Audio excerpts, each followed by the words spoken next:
Hello everybody, welcome back for another video. Hope you're all doing well and that you are all having a great day to start things off.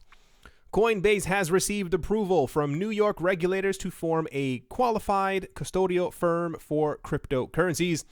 The New York Department of Financial Services, or the NYDFS, said on Tuesday that it granted Coinbase's application to create the Coinbase Custody Trust Company LLC, as well as approving the Coinbase Trust to offer custody services for Bitcoin, Bitcoin Cash, Ethereum, Ethereum Classic, Litecoin, and XRP. Notably, while Coinbase already allows customers to buy, sell, trade 5 of those cryptocurrencies, it does not currently offer XRP on any of its trading platforms. In a statement, Coinbase COO and President Asif Hirji praised the move, noting that the NYDFS has been a strong advocate for the responsible growth of the cryptocurrency industry. He said, the New York State Limited Purpose Trust Charter, which now enables Coinbase custody to act as a qualified custodian for crypto assets, builds on our unparalleled success as a crypto custodian while holding the company by the same exacting fiduciary standards and oversight of other mature financial institutions operating in New York, end quote. The news comes as a number of other cryptocurrency startups gain regulatory approval to offer custody services, including BitGo, Northern Trust, and Prime Trust, among others. Coinbase has been looking for regulatory approval for a number of projects as well. In June, the company announced it was seeking a broker-dealer license, an alternative trading system license, and a registered investment advisory license through the U.S. Securities and Exchange Commission and also through FINRA. Should the exchange receive approval for these licenses, it would be cleared to offer blockchain-based security products, Hirji said at the time. And they're also, if I'm not mistaken, trying to get some type of I think encompassed in these as well as like a mini banking license, as they're trying to, I said it before, I'm pretty sure Coinbase is at some point going to try and become an actual bank, more so a cryptocurrency bank, but I think they're going to try and get that banking license to be able to make sure that they are as regulatory compliant as possible. And I mean also to have the banking name on top of them. I can only assume that this would allow more people to jump onto their platform or be able to trust them a little bit more. So this, like I said, is the news right now. Everyone is completely losing their minds. More so, I'm pretty sure you can guess why. XRP is kind of like at the forefront of the entire thing. The fact that they are a custody, or rather are Coinbase Custody Trust Company LLC for the coins that they already have listed. Right. The point is that them not adding XRP has become more of an issue for them than I think they actually originally wanted, simply because they say that this comes down to regulations, no regulatory approval. But the first step in all of this, what people believe, is that them even considering adding XRP as a custody solution on one of their platforms, what have you, is the next step. Like, I'm not holding my breath anymore for Coinbase as far as them adding XRP anytime soon. I have left that train behind simply because Coinbase is they're going to do what they want to do for their own amount of time. But on top of this as well is the actual list of the coins that they have stated before that they are exploring to add as far as like their custody products and stuff like that. Some notable ones: XRP, EOS, Monero, Neo, Dash, NEM, Steam, Ontology. Bitcoin Gold has had a bit of a rough patch the last couple of weeks. Sia Coin, Nano, Telegram, Kick, Polkadot is also one that people usually don't hear about too often. The point is, the idea behind the entire move is that people think that Coinbase is looking for a way to try and, if you can't offer all of these coins to buy, sell, trade on their platform, at least being able to have them hold it in sort of some custody type situation is then better than nothing, and that it could be a precursor to them also adding the coins in the future. I'm pretty sure if any previous conversations and any other previous meetings that I've seen on television or on YouTube between the Coinbase CEO and COO and all the other people talking about on CNN and stuff like that, the coins that they want to add, apparently Coinbase wants to add as many coins as humanly possible, but they're not able to do so. So this seems to be a bit of a mini backdoor for them to be able to do so. I still think end of 2019 is when we'll probably, or rather when the US will probably have some type of proper clarity, and that's when I think Coinbase will let the assets flow onto their website.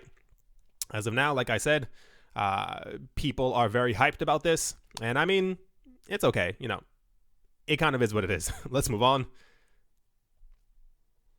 Next up, a new stablecoin is launching on the Stellar blockchain that's designed to hold its value with the Australian dollar and being pitched for consumers and business users or uses.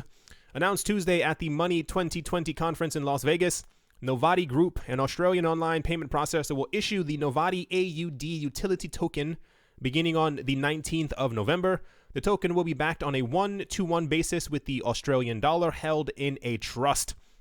While traditionally, stablecoins have been a tool for cryptocurrency traders to move money quickly between exchanges, Novati envisions its token being used for more common use cases like remittances or purchases. Peter Cook, Novati's managing director, told CoinDesk, he said, "We think that people will use these stablecoins to help purchase goods from Australian enterprises, and we think that we'll also use them for the payment of bills or services inside of Australia." I'm going to get to two things in 1 second. Novati, a licensed payment distributor, processes payments for clients such as Vox Telecom in Europe and South Africa. Not that important. They said we will be working with licensed money service businesses, banks, and enterprises who want access to digital assets. Cook said, declining to name which banks at this stage because, of course, why not? Novati is a publicly listed company listed on the Australian Stock Exchange, so that should give users a lot of trust. First thing, remember I said about 4 or 5 weeks ago, I thought it very weird that there were an enormous amount of stablecoins. First of all, welcome number like 36 at this point of the stablecoins that are being launched around the world. When you read through this and you see what they say that they envision the cryptocurrency or the stablecoin, however you kind of want to say it, being used for, especially in the payment of bills, services inside of Australia. Where was the other one? Like remittances and so, and being used by banks and people on a daily basis. Remember I said I thought it was kind of, why are so many stable coins coming out? And I said, wouldn't it be really weird if all these stable coins that are coming out are going to eventually or potentially could be in the future an alternative to fiat systems that we have right now, simply because there have been a lot of governments who have, first of all, in order to do something like this, in logically speaking, to peg something to a national fiat currency, I believe you probably should have to be getting, is that a sentence?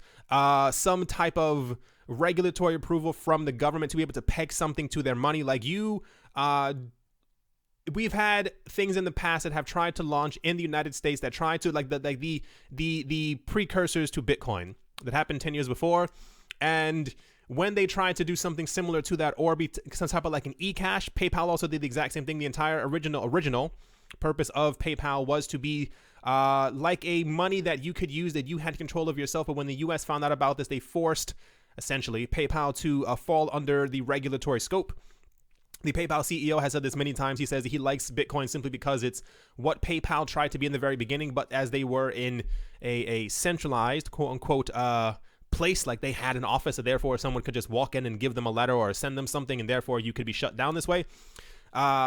Point is, I said, or rather, I think now that this is probably definitely going to happen. I think we have about 16, 17, 18, 19 different stable coins that have launched in the United States. I think that all of them are trying to, or vying to try to become the digital fiat of that country. When you have, first of all, the original point of a stablecoin was to be used in cryptocurrency trading when people or traders are trying to get some type of stability when they see that the market is beginning to slide down. Market's down 4%. You think it's going to go down by another 14%. Switching into a stablecoin, therefore your money is safe as the impending implosion is starting to happen. But we've seen a lot more, or rather, this is but third or fourth that have kind of whispered that they see a greater use for their stablecoin. And I have a feeling that the way that, because first of all, governments talked about before that they were trying to get into the digital fiat game. Like they were trying to create their own central bank backed digital currency. I think they're called like CBDs or something like that.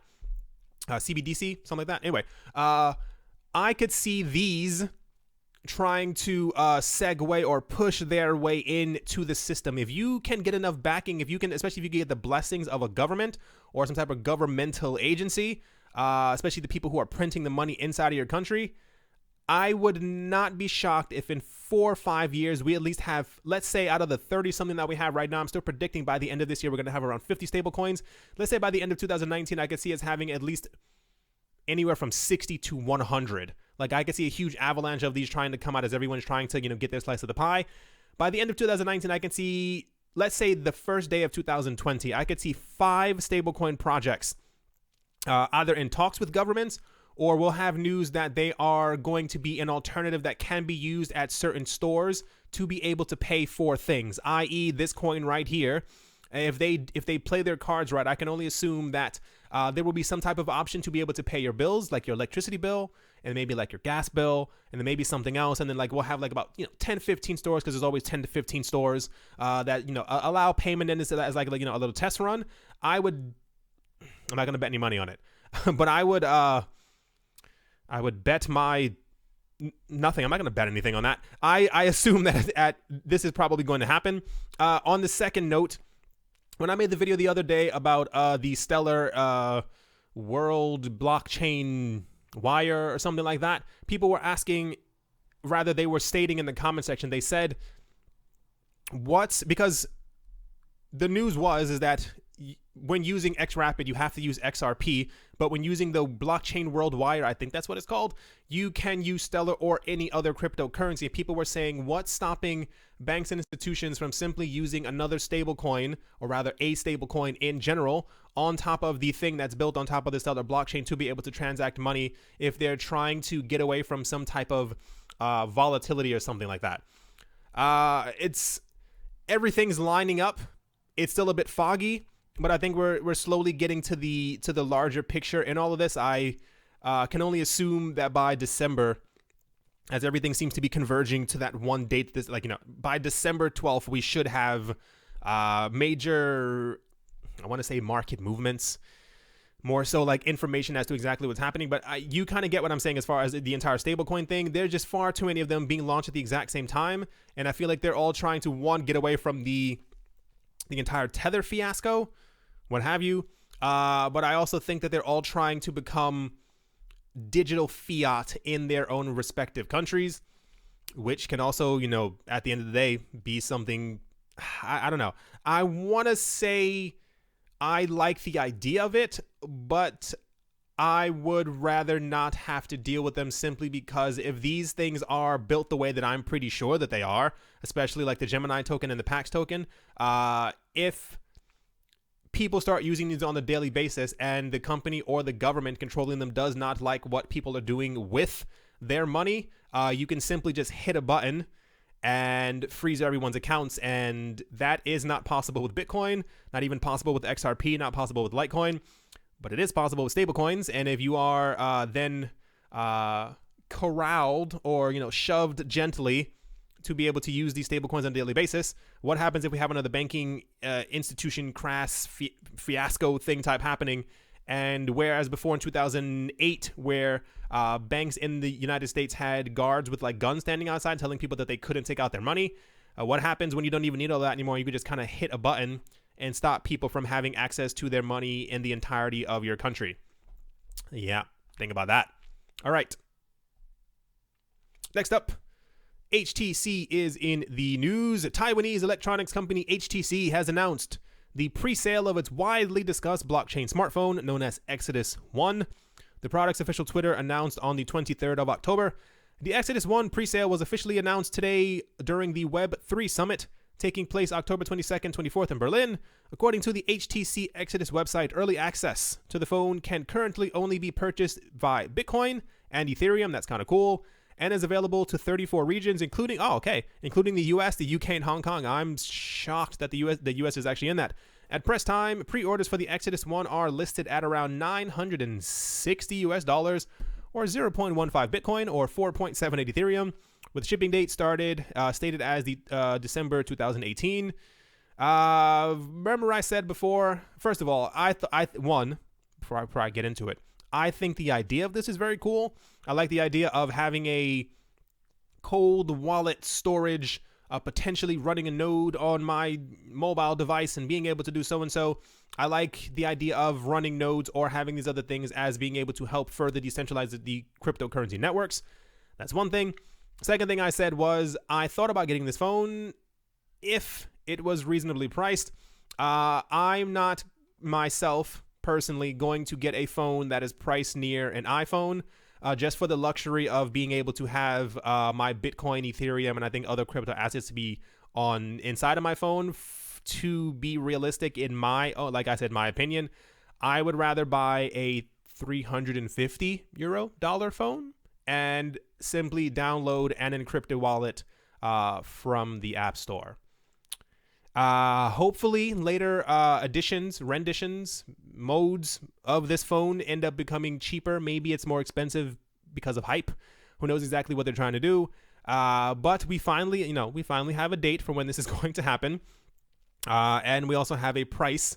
Let me know if you plan on getting this phone. Little tiny segue. Like let's go down the block. I was watching something and they were talking about the how the world is going to be in 2020, and this is simply because of the speed at which technology is growing. And they were saying, I think even Elon Musk also mentioned this at one time or another, by the year 2020, it is believed that the cost of one microchip, I think they're called, pretty sure it's a microchip, will cost around 1 cent. And when this happens, the cost of making a phone, or rather the materials that are used to make mobile phones, will go down so dramatically that it's believed that phones could cost anywhere, like an actual good phone could cost anywhere from 50 to around 100 euros. Let's say even just $50 to $100. But they said even further along in the future, let's say about 2 years down the line, because of the extent and more things that we'll be able to do when microchips only cost 1 cent, they believe that phones will eventually be free. And I know that sounds a bit unorthodox and kind of weird, but they said that the phone manufacturers would get more from collecting your data, knowing like what you buy, who you hang out with, where you go, where you travel, where you do so and so. They would get more from that and offering you a free phone than they would actually having you to pay for the phone. And on top of that as well, it leads me to believe that we could then enter a future where it could maybe cost in about 4 years actually 50 to 100 euros or dollars, or maybe even free, to be able to have a phone that runs a blockchain or cryptocurrency node. I think that would be kind of cool. That's not me knocking the price, just let that to be clear. But I feel like when you can already, in many instances on cryptocurrency platforms, already run a node for free, or some type of a validator for free, or you can download an encrypted wallet to your desktop or to your phone for free, and also buy like really good mobile phones that run Android that cost around like $299. I feel like the price might be a bit of a gimmick. Didn't mean to, smear mud onto their digital face, but that's kind of how I feel about it. I'm excited for this to launch. Let me know if you plan on getting it. I will say I'm going to be waiting the next 4 years, because 1,000 into a phone, I would rather put 200 into 5 different coins. That's kind of how I feel about it. Alrighty, let's move on. Next up, China's in the news. According to a document published on the People's Bank of China's website, the bank is looking to hire crypto-related professionals. The People's Bank of China has 4 positions that are open for engineers who have experience with cryptography, the blockchain, chip design, and security to work on their Digital Money Institute. The document explains that the professionals will develop a secure, big data platform that will process cryptocurrency transactions in China. I'm going to get to that in 1 second. The job description includes developing a transaction terminal chip, creation of digital currency related software, and creation of encryption technology and security models. The bank also has plans to hire professionals who have experience in finance and economic law. They will be responsible for handling legal and policy research on virtual currencies and risk management. The announcement comes after experts linked with the PBOC warned the government of the potential harm a recently launched stablecoin that is backed by the US dollar could cause the yuan in the future. The experts argue that the presence of a US dollar-backed stablecoins like the USDT, the Pax coin, the Gust, and the True USD would boost the dominance of the US dollar on the global scale. Eventually, this dominance will suppress the yuan in the future. I hope you've been paying attention to everything that I just said. The researchers also believe that the evolution of the monetary system will happen through a state-backed currency. For this reason, they see stablecoins as the future of currencies. What in the world did I just say like a minute and a half ago? First of all, I never even saw that there was a, what's it called? Like something from some group who was looking into US stablecoins and stuff like that. It all makes sense now. The fact that, where do I even begin? The fact that the Chinese government is doing something like this is already indicative of a fact that they know that something is happening. We've had news before about the entire thing between Bitcoin versus, or rather, Bitcoin China versus USA XRP.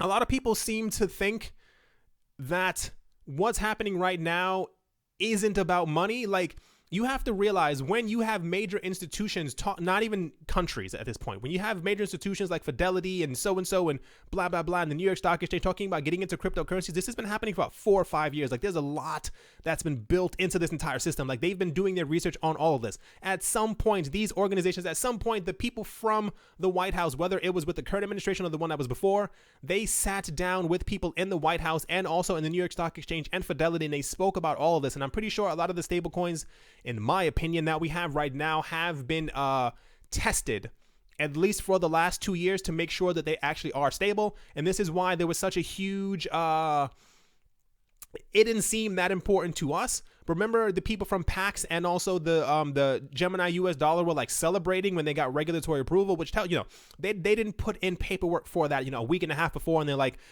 twiddling their thumbs, hoping that like this has been an extremely long time coming.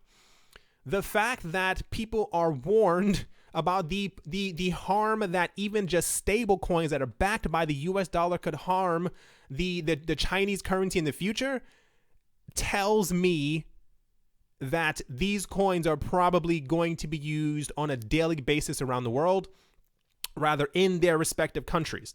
I don't know how logistically that's going to work out. Like, I am not in the States, but I can only imagine it would be a little confusing if you walked into a store and you're like, how are you paying today? Are you paying with Pax? Are you paying with Gus? Or are you paying with Tusta? I don't know exactly, the schematics for how all of that would work out. But it's to me, it's fairly clear that this is going to work out this way. I feel like that governments have moved away from the idea, or central banks have moved away from the idea of creating their own digital currency type thing, because a lot of them that we had news information before ended up failing. I feel like someone else, I don't know, I can't even give specifics on anything. The point is, this helps to solidify all of the things that I've been saying. On top of that as well, all of this right here, every single thing that we just heard about. China last September, they banned ICOs in their country. Before that, they had banned cryptocurrencies. And I said I had a really strong inkling that at some point that China was definitely going to try and allow cryptocurrencies in their country once again. And the speculation has been around Neo and Tron, as these are two, if you will, quote unquote, China-based coins. And the speculation was that as long as the government knows exactly what's happening with these coins in their country, people were asking before, why would China care? And I really implore you, and I mean this in the most sincere way, please watch a documentary on exactly what's happening in China. Like, type in China documentary on YouTube and do the little, the time feature, when was the last time, put the last month or even the last year, and you'll see exactly what's happening in China. China and the government in China controls everything. They don't actually have elections. They swap people from their current administration. They might even roll dice just to see exactly who gets the number and who ends up sitting on at the head of the mantle. There is no democracy inside of China. Everything is controlled by them, and this is why they banned everything, because I'm pretty sure that they saw from the get-go that there was some type of cryptocurrencies were some type of a threat to their administration and definitely to their currency. If stable coins are a threat to your government's currency, imagine the threat that Bitcoin has. And this is why when we had news before that China controls 80%, or rather 80% of the mining pools, or the mining capacity is currently residing in mining pools that are inside of China. I will phrase it that way. And I'm pretty sure that they've been doing all that they could since the last 2 years, since they banned cryptocurrencies inside of their country, to make sure that they dominate how much of a control that they have over Bitcoin, simply because Bitcoin is Bitcoin. And when you have governments and institutions and banks and Fidelity and so and this, this stock exchange talking about that they're going to be launching Bitcoin this, Bitcoin futures, Bitcoin ETF, Bitcoin ETNs, you want to make sure that you have as much control over that as possible. Even, on the same exact line with all of this, remember we had news. Remember we had news before that there were governments, specifically in this matter, the US, who had figured out that not only could they trace Bitcoin transactions, but they were talking about that they actually wanted criminals to use Bitcoin simply because that they could trace the transactions, and therefore it was easier for them to figure out who were committing crimes. Yes, that actually all happened. For those who were actually here, I'm pretty sure you remember it as well. This leads me all to believe in the center of all of this, that not only is China, in my opinion, going to allow cryptocurrencies again, they're probably going to allow Bitcoin again as well. I could definitely, any coin that can be traced easily.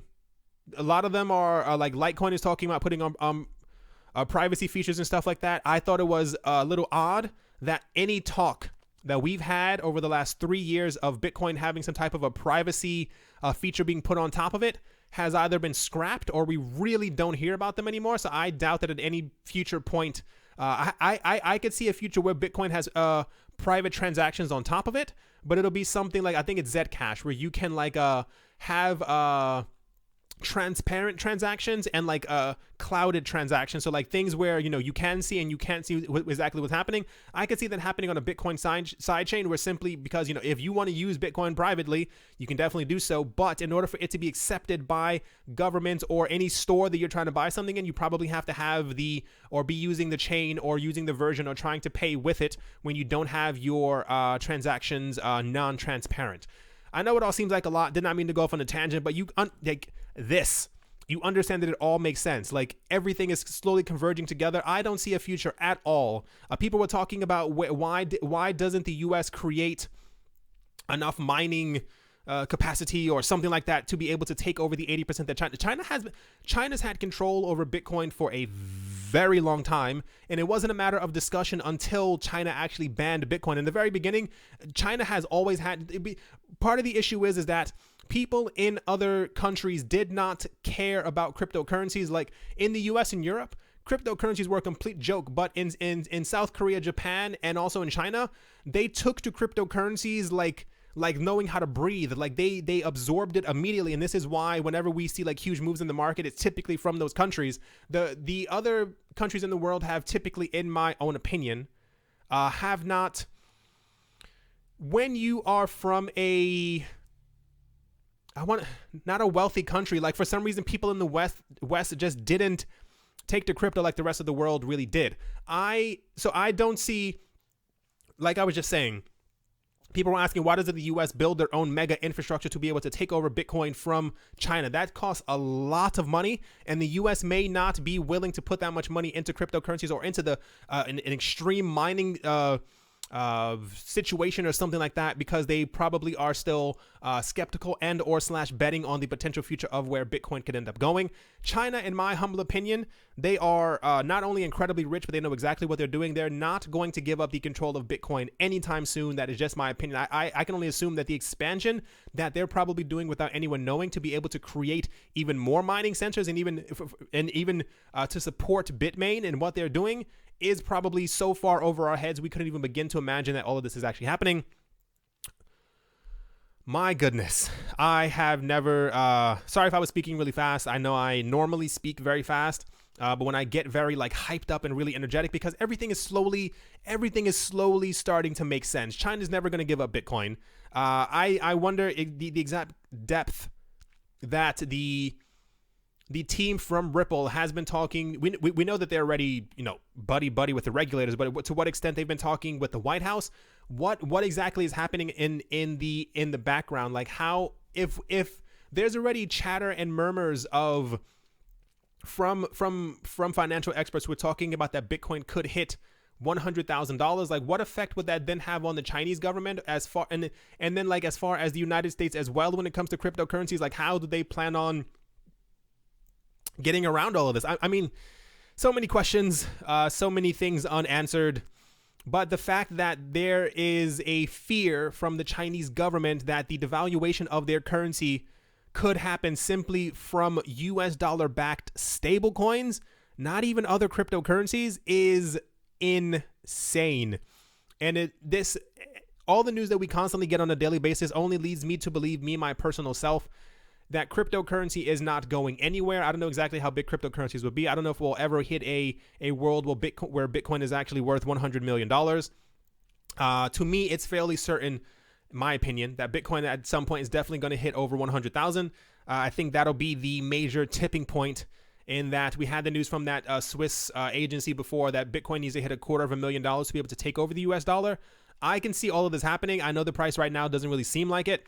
The amount of institutions that we have getting into this, and the price predictions that we've had for 2019 of it hitting 100,000, I could, and even for 2020 and 2021, how many financial experts said that they could definitely see Bitcoin hitting $250,000, and then on top of that, all the other JP Morgan Chase and all the other people who are now coming forward, especially if you watch like CNBC and stuff like that, or any other type of wherever you get your financial news.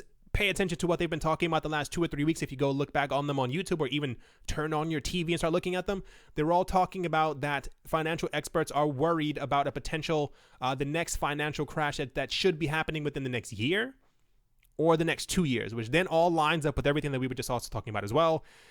It's all incredibly fascinating. I love every single bit of it. Let's move on from all of this.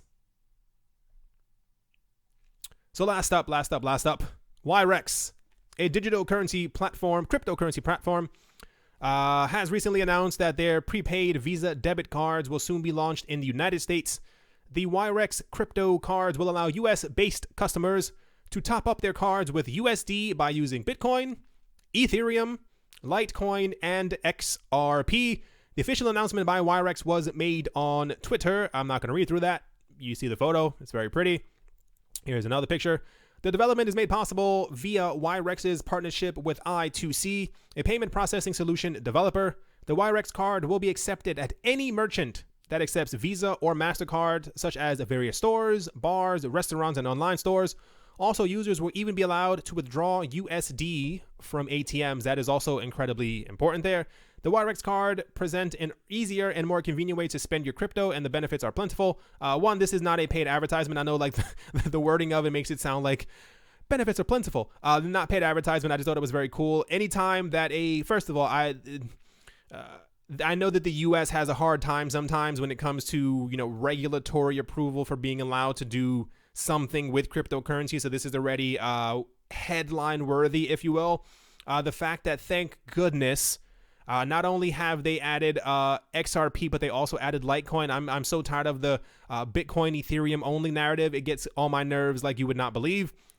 I think this is very significant, being able to pay in these coins. Earlier this year, we had a situation where Litecoin was trying to launch, I believe, their own debit card, and that ended up not happening. So the fact that they're even a part of this is very great. I know that there are other cryptocurrency debit and credit cards and stuff like that out there that can be used, but this is yet another one. I think these are going to become incredibly significant in the future. A lot of people, if you've ever paid for cryptocurrency somewhere, I remember about a year ago, I used to always pay in crypto. Not always, but a fraction of the time I used to pay in crypto. And there was like this thing where the person had to like input how much it was in like fiat currency, and then the amount would come up in the digital currency, and then you had to take out your phone and you had to scan their QR code, and you had to wait for a second. It was like all these, it was not a hassle, but it kind of took too long.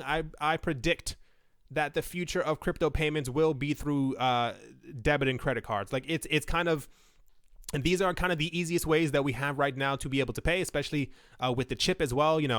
In the machine, enter your number, you're good. Also, a lot of the places around the world now are starting to do like the whole tap feature where you just tap it against the machine and your payment goes through. I can see a future where Coinbase when they get their banking license and all the other stuff, is going to announce, I can see it already, that they're going to announce some type of a card that is linked to your crypto account. I can already see it happening. It's so obvious. Maybe not to everyone else, but Coinbase is definitely going to do this. I mean, it could be good. I'm going to give you my humble opinion. I see the cryptocurrency market going up exponentially, in my opinion, in the next couple of years. The thought of spending any Bitcoin or Litecoin or even XRP at this point to buy a sandwich or something, it almost hurts my soul. I know this is going to be beneficial for a lot of other people who are looking to maybe spend their crypto, get out there, go on vacation. I have no intention of selling any of my cryptocurrencies for a very long time. I always, whenever there was something I was looking at a couple of days ago, and they were, it was some website, and they accepted Bitcoin. I was, oh, that's kind of cool. And I was looking through the option of paying with Bitcoin, and it had, like, you know, the Bitcoin amount and stuff like that on the side. And I sat there and I was like, remember that person who bought those, it was like, I think 3 or 4 pizzas or something like that for 10,000 Bitcoin? Can you imagine, hypothetically, a world where Bitcoin actually is worth, hypothetically, $100 million, and you spend 0.01 Bitcoin to go buy something online, and that is now then worth it in that hypothetical future $1 million, you would hate yourself for a very long time. That's not me telling you not to spend your crypto. By all means, live your life.